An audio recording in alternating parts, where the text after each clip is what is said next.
सच्चा पूर्ण आस्तिक ही अहिंसक।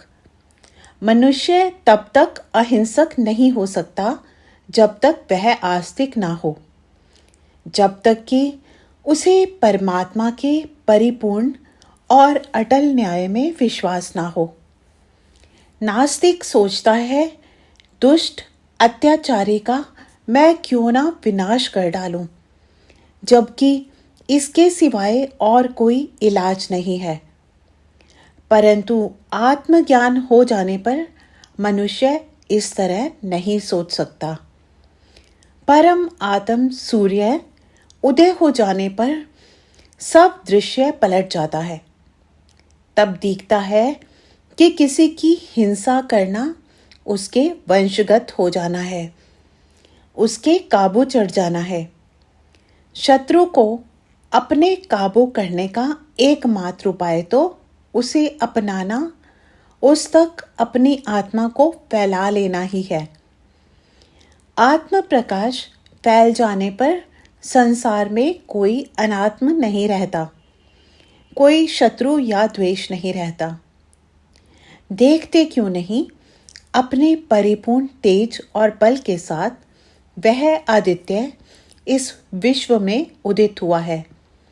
अपनी परिपूर्ण सर्वज्ञता और सर्वशक्तिमत्ता के साथ वह अखंड राजा अपने विश्व का शासन कर रहा है। वह तो अपने उदित होने, जागृत रहने मात्र से संपूर्ण ब्रह्मांड की ठीक ठीक व्यवस्था कर रहा है। इसका सर्वज्ञ तेजस्वी कानून स्वयमेव स्वभावतः सब दंडनीयों को दंड देता हुआ, सब हिंसनीयों का हिंसन करता हुआ निरंतर चल रहा है। तो फिर महाज्ञानी और मूर्ख मैं इस संसार में किसी को मारने वाला कौन होता हूँ? सचमुच किसी की हिंसा करना ईश्वरीय कानून को अपने हाथ में लेना है। हिंसा करना केवल ईश्वरीय व्यवस्था में दखल डालना ही नहीं है, किंतु उस व्यवस्था का अपराधी बनना भी है। इसलिए उसे उदय हुआ देख लेने पर, उसे सब दंडनीयों का ठीक ठीक निरंतर दंड विधान करता हुआ देख लेने पर मैं तो अब निश्चिंत और शांत हो गया हूँ। मैं अब किसी की हिंसा करने की मूर्खता नहीं कर सकता।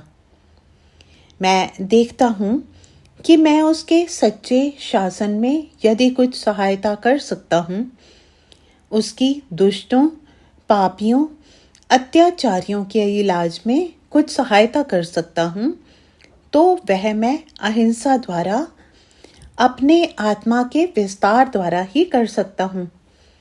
इस तरह अहिंसा की शरण में पहुंचकर मैं यह भी देखता हूँ कि अब मैं कभी किसी का वंशगत, अधीन व गुलाम भी नहीं बन सकता।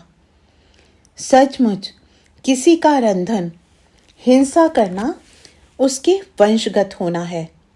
ओम।